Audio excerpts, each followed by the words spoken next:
Sejauh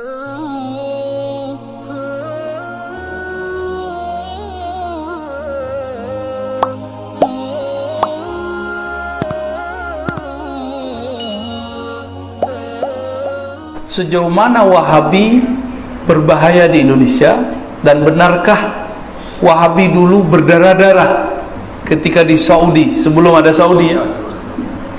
Berarti udah pertanyaan Bu ya. Yang pertama, sebahaya apakah? Kalau versi peneliti pasti kadang beda dengan versi Ustadz, karena lebih sering Ustadz atau peneliti di lapangan? Ustadz. Bedanya Ustadz nggak punya perangkat penelitian.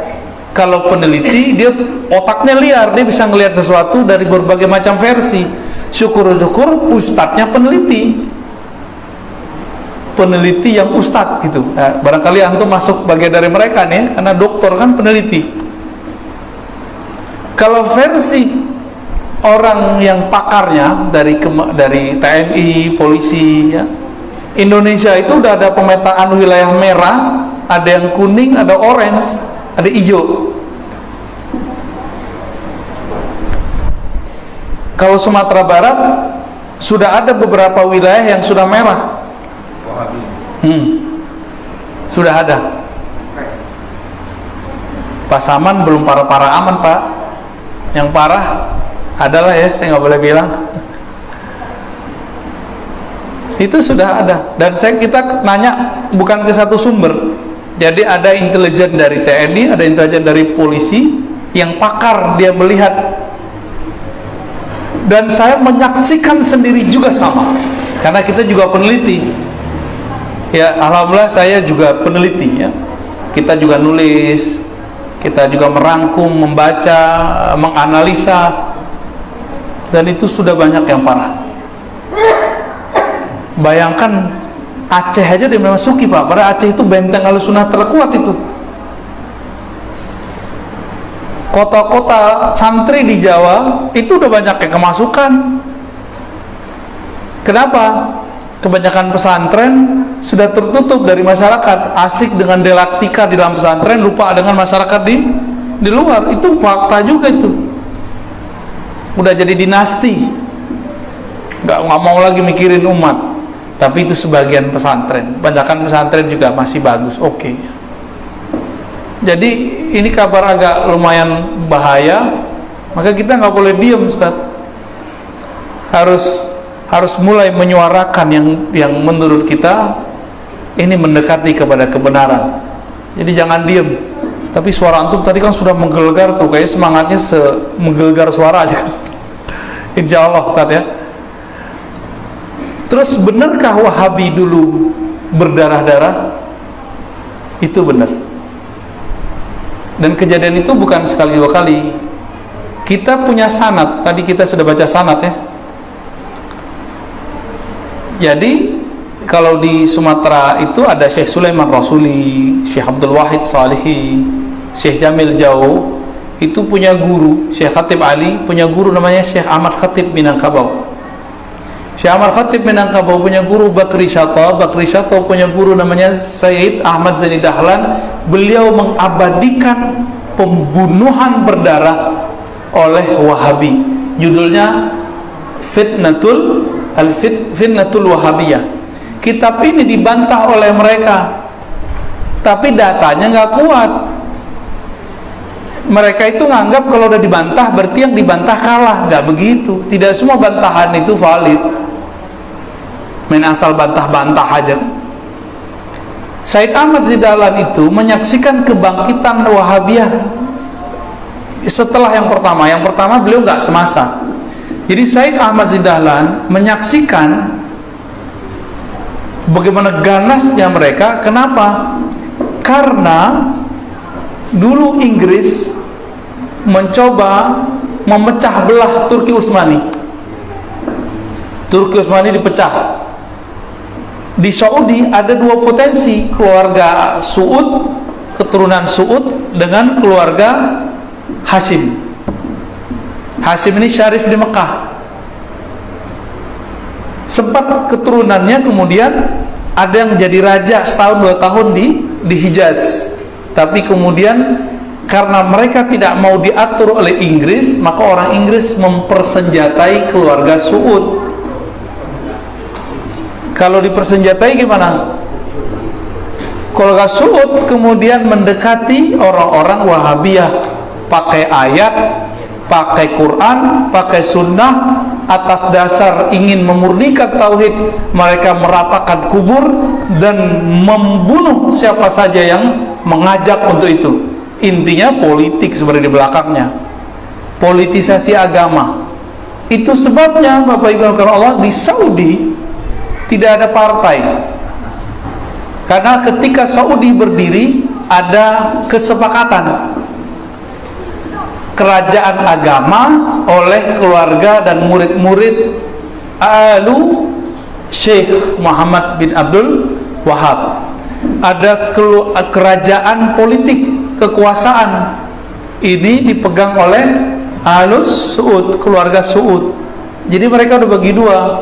Tapi keluarga yang Saud ini minta kepada keluarga Alus Syekh, kalau buat fatwa yang jagain kami. Kalau kerajaan boleh nggak ada partai? Sebenarnya boleh kalau perdana menteri, tapi mereka nggak boleh. Maka di sana nggak ada partai, Pak. Di sono nggak ada 01, 02 kayak kita tahun-tahun kemarin, ya. Nggak ada demo, haram demo.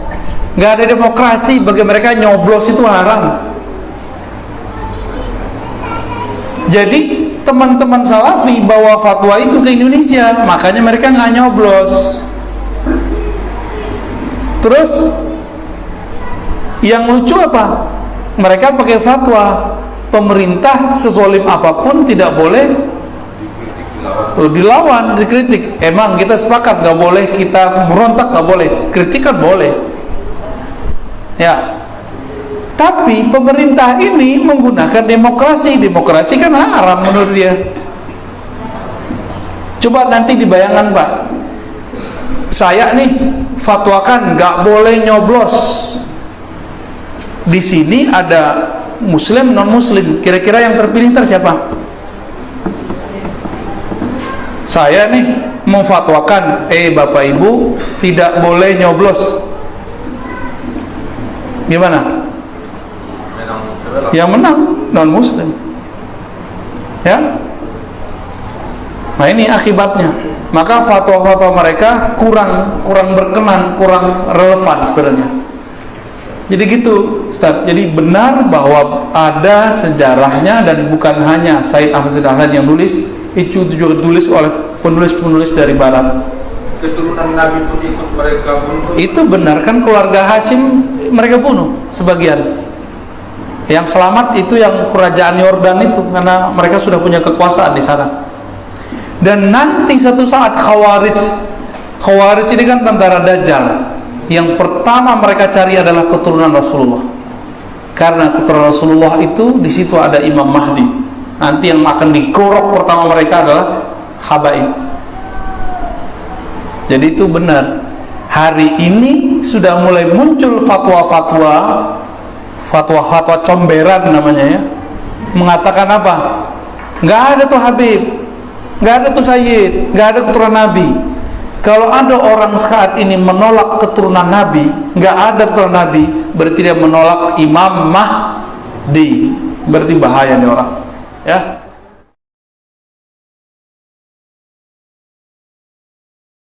Islam satu, Pak. Satu aja dari Nabi Adam sampai sekarang satu. Nggak ada Islam A, Islam B, itu nggak ada. Islam artinya ketundukan kepada Allah Subhanahu wa Ta'ala. Tapi pemahaman terhadap Islam, mungkin pemahaman Pak Jorong beda sama saya.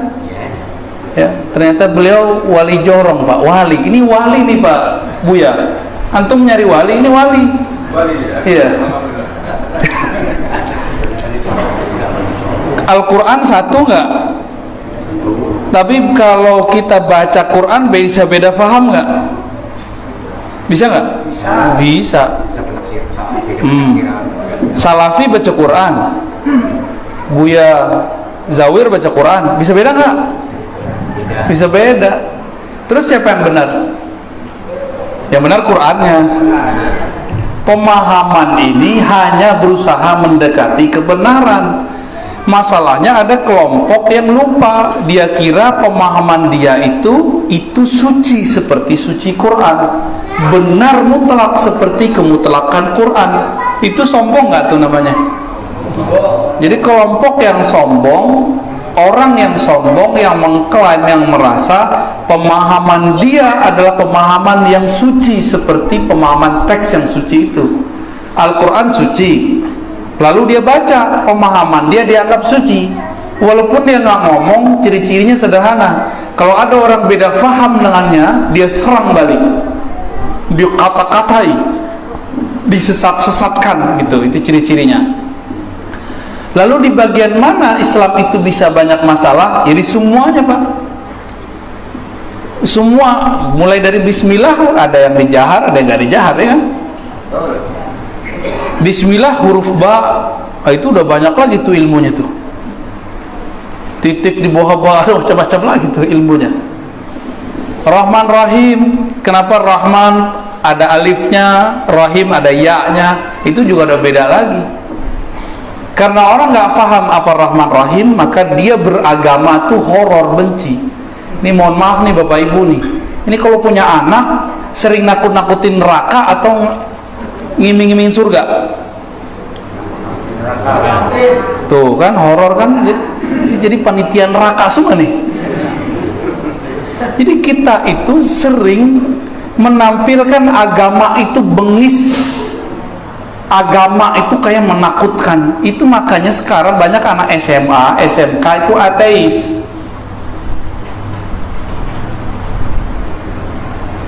Banyak, Pak, agnostik, banyak hari ini.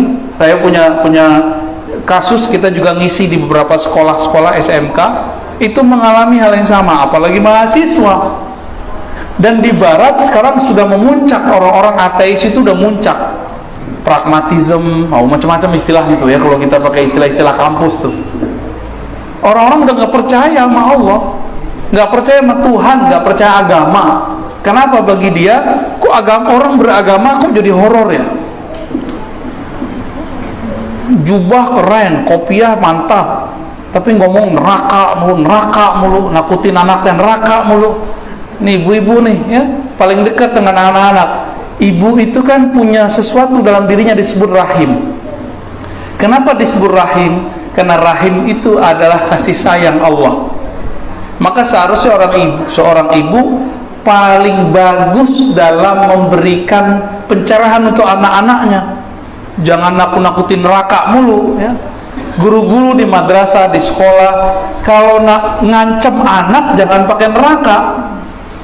Ngancam aja, tapi jangan pakai neraka ya. Itu urusan Allah sama guru ngaji ntar. Kecuali dia sudah menentang suatu hal yang berkaitan dengan agama, bahasanya harus jelas. Oke, ada lagi?